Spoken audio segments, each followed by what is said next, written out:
that is, in the highest 72nd dimension of the sphere. It is from there came the mention of the number 72 in ancient legends, tales, and images.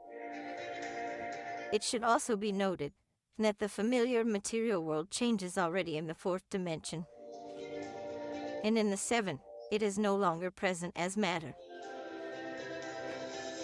The seal of Shambhala is the ancient Alatra sign, stylized as the all-seeing eye of God, with the sun rising from the horizon in a triangle with divergent rays. A territory or place in which Shambhala had an interest was marked by the seal of Shambhala as a sign. Similar signs of distinction were worn by representatives of Shambhala when they temporarily incarnated in this world, as well as by those from among the worthy people who helped them. As there have been before, and to this day, there are many legends about Shambhala, which are intertwined with legends about the cosmic world mount. In the legends, it's been associatively said that immortal gods live on the top of this world mountain. This concept is associated with an immaterial place located outside three-dimensionality, which can be spiritually visited by those who are called saints. And this is connected with the processes of significant spiritual transformation of a human being from mortal to immortal one, and has nothing to do with matter as such, meaning neither with a person's physical body nor with any material place on earth. Possessing this understanding, it is easy to distinguish wheat from chaff.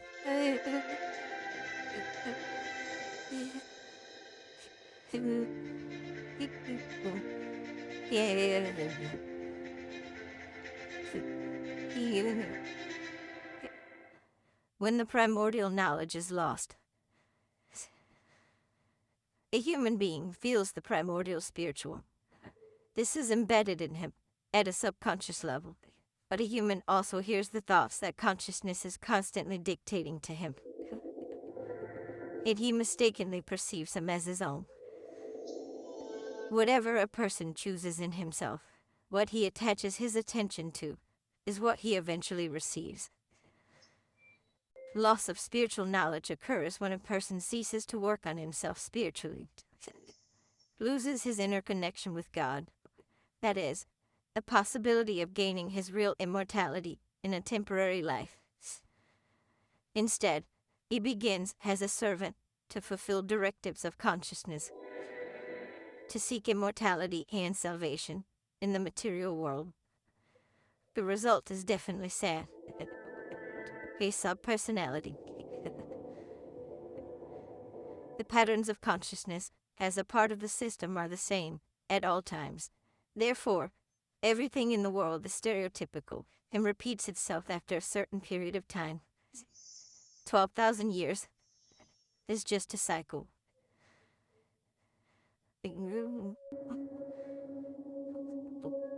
What happened in Atlantis?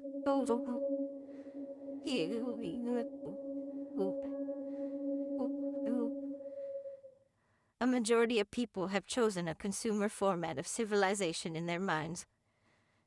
The desire to achieve immortality in the body became the dominant idea.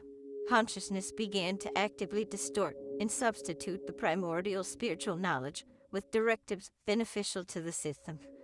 Thus, ancient religions were born, where spiritual action inside a person was replaced by an external spectacle and satisfaction of earthly desires.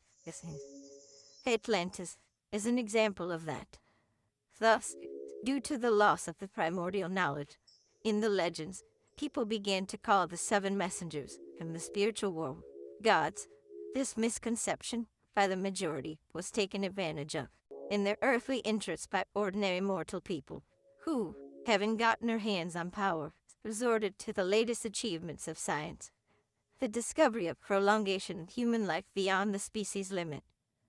They called themselves the legendary immortals, although, at the same time, they remained mere mortal people who just significantly increased the term of their life. An ordinary mortal man named El declared himself the supreme god. He appropriated names and epithets from the legends of one of the seven messengers from the spiritual world, who permanently resided on earth, Barama. And then he appointed as gods first his retinue, and then his children, giving them the names of the legendary messengers of the spiritual world, and to make people believe him and his retinue, and to support their power, Cal and his servants, the elite, created Elysium, on an island with a favorable climate, in a single low mountain, similar to descriptions of the world mountain. As a result, after several generations of their power, people could no longer distinguish where the truth was and where the fiction.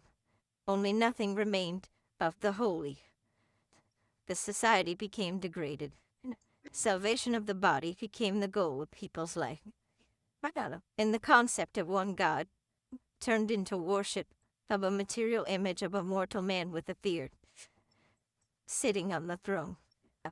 It only seems to a mortal human that his earthly power is unlimited. But this is only an illusion, created in his consciousness by the system itself. In actual fact, he becomes a controlled slave. Whatever thought the system imposes on him is what he will execute with obedience. The descendants of those who managed to survive after annihilation of Atlantis, to hide from retribution and to survive the subsequent times of the new spiritual formation of mankind, became keepers of the ideological heritage of Atlantis. When the epoch of patriarchy came, they started to actively propagate the ideas of omnipotence and sought to implement them, and to establish a new world order, planning for centuries ahead. Controlled by the patterns of consciousness, they played a game of the system in secret knowledge and secret activity. They established closed groups, clans, secret orders, organized initiations into the so-called Great Mystery of Mysteries, presenting the story of the country of El as fate of the selected ones, endowing their pridefulness with belonging to a supposedly dominant race of highly developed people, which in their opinion must rule over all people on earth, and that is, to the servants of El, the elite. This can be clearly traced at different times in history. It was precisely on their initiative that there appeared stories, including the ones about Atlantis and the mountain of the immortal Olympian gods. This information was subsequently implanted into the minds of new generations as a pattern of behavior. After all, what is permitted to gods is what human pridefulness will invariably copy for itself as well. The descendants of the Atlanteans took many other initiatives, causing a majority of people today to have lost spiritual knowledge, to dream about immortality in material bodies, and not even to know that already for a long time they've been living under the aegis of El, and unconsciously seeking to imitate his elite. But this didn't happen immediately. The descendants of the Atlanteans waited for the time when the system would gain strength and would gain dominance in people's minds, the time when humankind's spiritual resistance will be weakened, because they knew the main thing, that everything starts with the human being and his or her choice.